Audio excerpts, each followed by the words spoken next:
Right, welcome back to Euro Truck Simulator 2. I've just picked up a job, and it's a very, very short one. It's literally 1 kilometre away. So yeah, we're just going to do a few little silly jobs today, and I'm going to explain what has changed since my last video of jobs that I was doing. The first thing you'll notice, I'm driving a Scania, and those that have watched my videos will know that I did say I wouldn't buy a Scania. It wasn't a truck that I would likely buy, and here we are. Why am I in a Scania? Well, I quite comprehensively test drove a lot of trucks, and I remember liking the Scania, and I went back to it and did a bit of a test drive, and yeah, I kind of grew to like it. So yeah, this is what I've got now.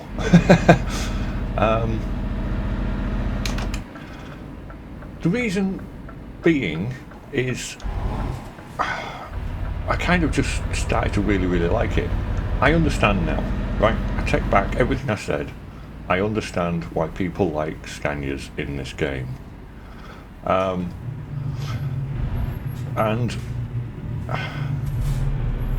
yeah, the dash is great, the vision's great out the window. You can spec these trucks to anything you want. It can be a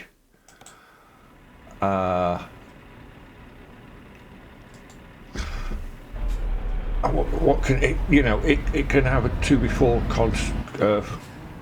4x2 configuration. It can have a 6x4. It can be a normal cargo. It can be anything and everything you want. And honestly, it's just really good. I have to be honest, it's just really good. Now I would like to look this way, but it's not going to be possible, so I might have to do this from either inside the cab or outside the cab. We will see. I'll try inside, but those mirrors are so far away.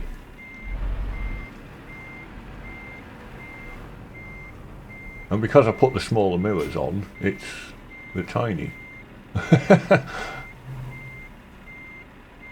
Well, we're going to try. Oh yeah, I turned too soon there, didn't I? Following the wrong white line, you see, because I can't see. So what we'll do is we'll just straighten this up. I should have done it from outside. I should have just pulled the outside view up and did that. But at least now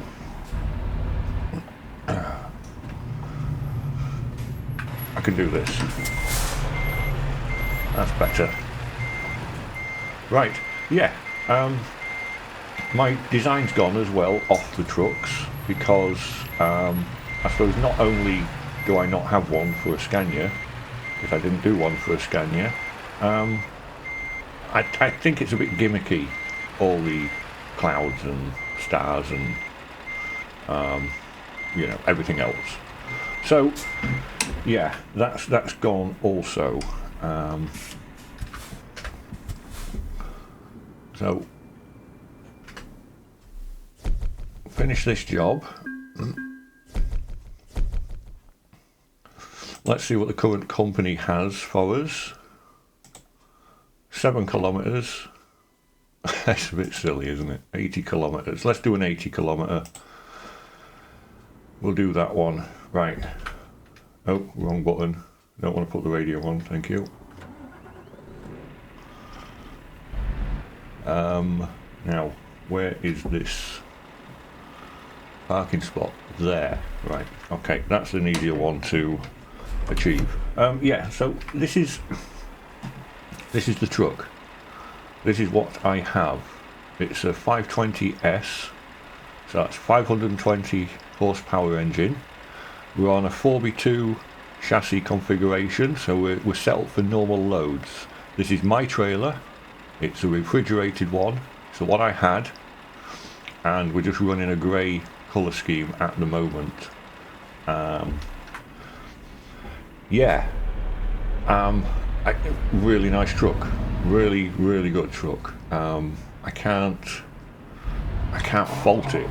Let's do this actually. Get into this parking spot. There's plenty of room here.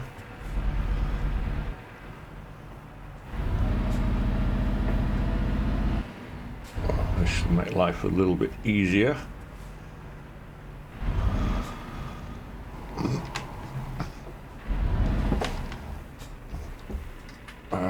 Right. Not very lined up, but there we go. Yeah, I understand now. I understand why people like the Scanias. Wow, that was a really bad positioning. I had loads of room to position that and line that up, and I didn't. But we'll get in. It will be fine. There we go. That will do. Hit the back of the thing, but you know what? In real life, you actually do. Not that hard. You tap it gently just to make sure you're there. Right. Engine off. Let's load this. Please load this. Thank you. Yeah. Now, one of the things that put me off the Scania was having a massive mirror on this window side, because in the Scania you sit quite forward. If I move my camera back much further, I'm going to be seeing all of this dash and being further away from the windshield, and I didn't really want that. So I found a compromise, and the mirror, the camera mirror that you see, is a mod. So I've got camera mirrors either side here. I can have camera mirrors on the other ones, but yeah, I didn't want that. And it's very slim. So my view is not restricted at all, and I'm really happy with that.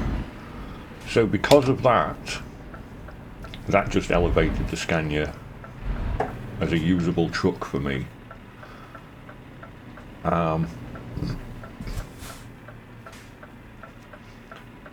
And I'm very happy with it. I really am. I'm not waiting for that next car.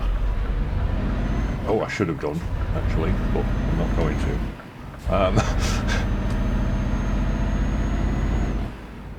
Yeah, the dash is very clear, the sat-nav is very clear. As you can tell, I've cleared all the junk off the screen. I no longer have the pop-up at the bottom that tells me about, well, everything, you know what I mean? You've got a speeding ticket, you're here at your destination, do this, do that, all that stuff down on the bottom right. The F3 and the map and everything is gone.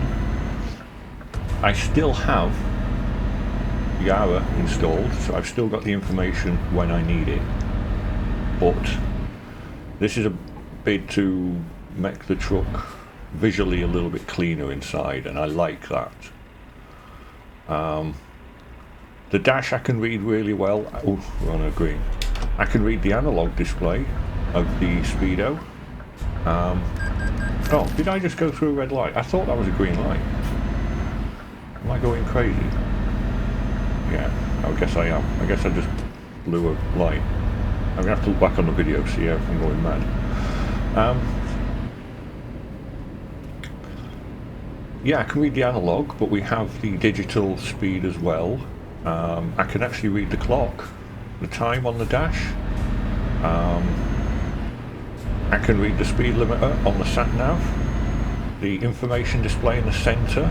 I've got cruise control, distance, consumption, pressures, air pressures there, temperatures, fuel's really clear to see,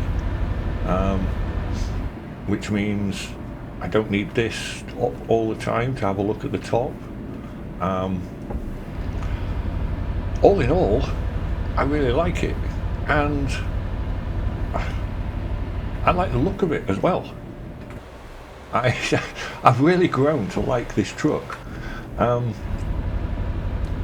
yeah, I understand why people like the Scanias, and it's possible.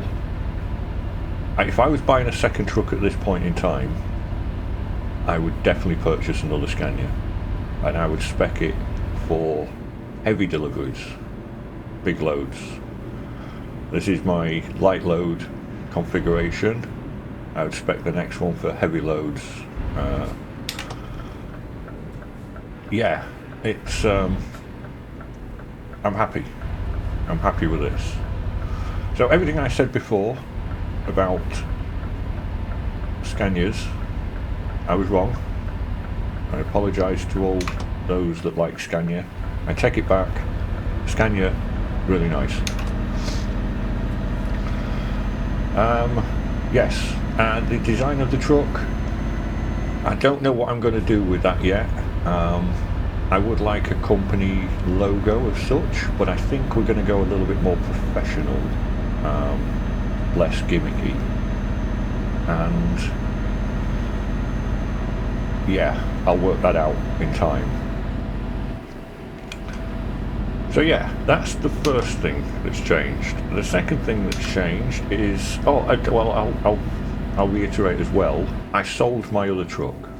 I did a trade-in on this. So with my other truck, this actually only cost me 61,000 in cash, which I thought was an absolute bargain. With the trading cost of my truck, yeah. I know I said I was going to keep my trucks, but I'm not that sentimental about that first truck, honestly.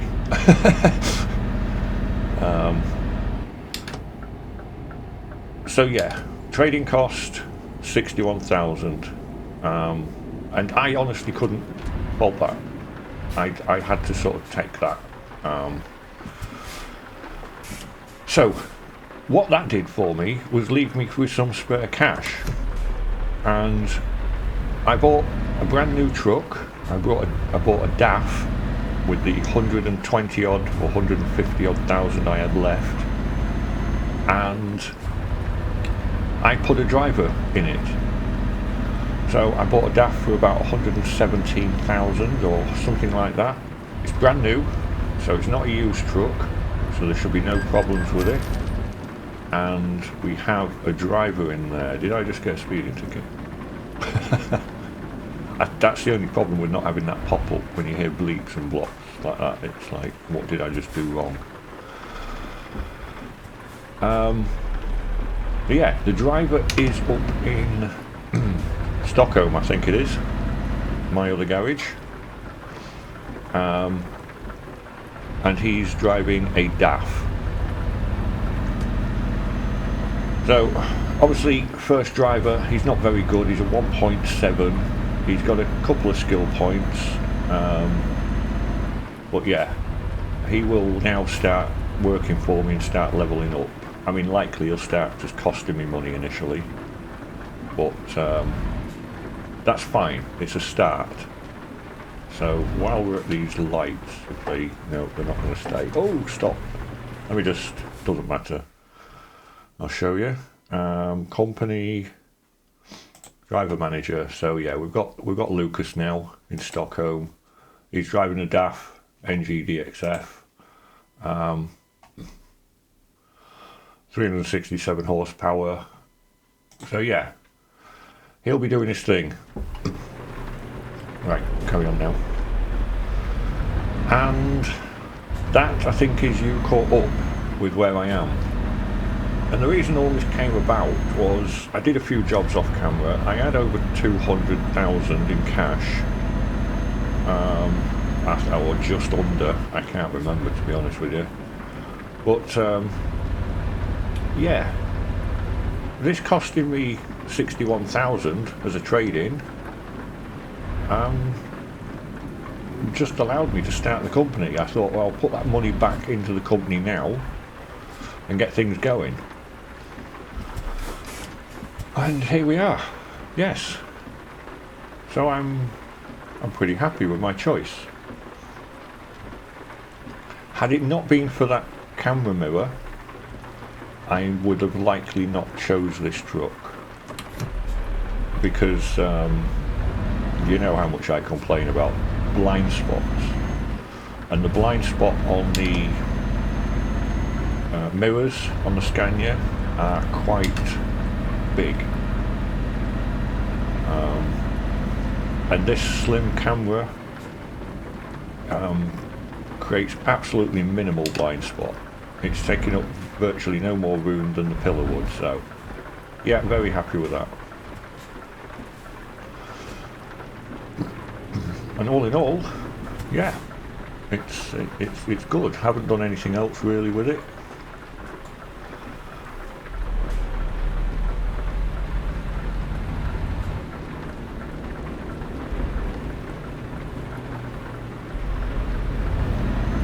The 520 engine is more than sufficient for light cargo. I mean, we're not going to be racing off the line or anything, you know what I mean? But it picks up okay, it handles okay, and I enjoy driving it actually. Yeah, so I'm really happy. Really pleased with the choice of truck. And later down the line, I will have different trucks. I really like the look of the which one was it? One of the Ivecos, strangely enough. Now I know they're like, I think they're considered one of the least popular trucks in the game. But I think what I've come to the conclusion what everybody does is just look at specs and go, more power, better truck. That's all they look at. So the Scania, Volvo, Mercedes kind of take priority because you can get the 700 plus horsepower engines on them, and you don't really need 700 horsepower for normal cargo. That's heavy cargo territory, really. I mean, sure, if I throw a 750 horsepower in here on this 4x2 configuration, this truck will be a beast. It will, you know, but it's not really necessary. So yeah, I think, and the reason why, this is the point I was making, the reason why I think the Ivecos and maybe the DAFs and Renaults don't get the appreciation in game as much as the other trucks is because people just assume that you need more power and more oomph, and just the best truck is the one that's got the biggest engine. And it's not the case. The best truck is the one that's spec'd for the job that you've got, depending on the chassis that you've chosen, and depending on what you're going to be delivering, generally. I mean, you can get an all-rounder to some extent. You can spec a truck so it'll do a little bit of everything, but it'll be not very... It's not an efficient way of doing it, really. So yeah, I don't see a problem now with the Ivecos, or Iveco, if you're just taking normal cargo. It's going to be more than sufficient with its engine capacity, depending on which engine you choose, obviously, and transmission. And it would probably be a nice little truck to drive. It would probably be very good. But you're not going to be pulling huge, heavy loads. You're not going to be transferring industrial compressors or whatever, and you know, you won't be doing all of the escort jobs in that truck. That probably wouldn't cope with it. I don't think they've got an engine and transmission system that would be able to cope with those sorts of jobs. But yeah, the point I'm making, I think, is that there's not a bad truck in the game. It just depends on what you want your truck to do. And if you're just doing normal cargo, then any of the trucks in the game are more than sufficient for that role. It's only when you start getting into other avenues that you're going to need to specialise your truck and chassis into something a bit better. But yeah, anyway, enough rambling. This is where we are. I bought a new truck. I'm happy with it. It's going to be used for normal cargo, generally. It won't haul heavy loads, but I don't need it to at this stage of the game. And I've surprised myself, obviously, because it's a Scania. But it's great. Really good. Oh, where am I going? I thought it was immediately right. So we are here at our destination.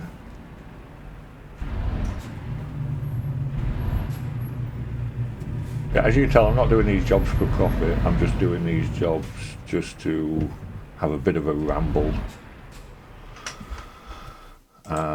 Yeah. Right. I would like to approach from the other side, so I'm going to swing it around this way. I know there's more room this side, but yeah.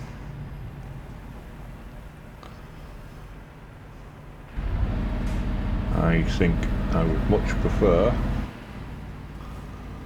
to do it like this.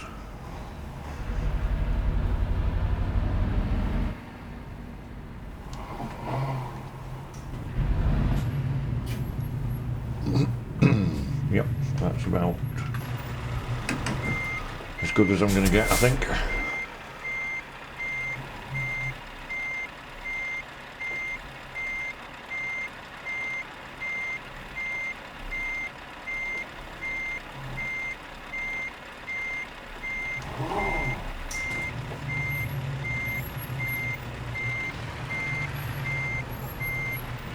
It's pretty easy, it's a 40 XP, so it shouldn't cause too many problems, this one.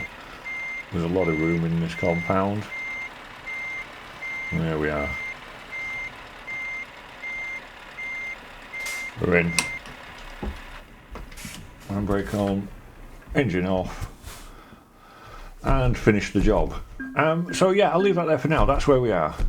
Basically, this was just a bit of a catch-up to say, bought a new truck, and I really like it. The configuration I've got is good. It does the job. It drives nice. And I mean, later on, I could change the chassis out. I could go with a 6x4, probably mid-lift, and start taking a few slightly more heavier loads. Some of the I think I'll probably do that. I think I'll change the chassis out for a 6x4, 6x4 mid-lift, and I will be able to take like some of the JCBs and things as well, because if I get the level up, I think I need to level up before I get something bigger than the 520. So slightly bigger engine in it, not going to go crazy, but slightly bigger engine, and we'll get the mid-lift 6x4. I do like that. And yeah, there we are. Anyway, thanks for watching. I will see you on the next drive.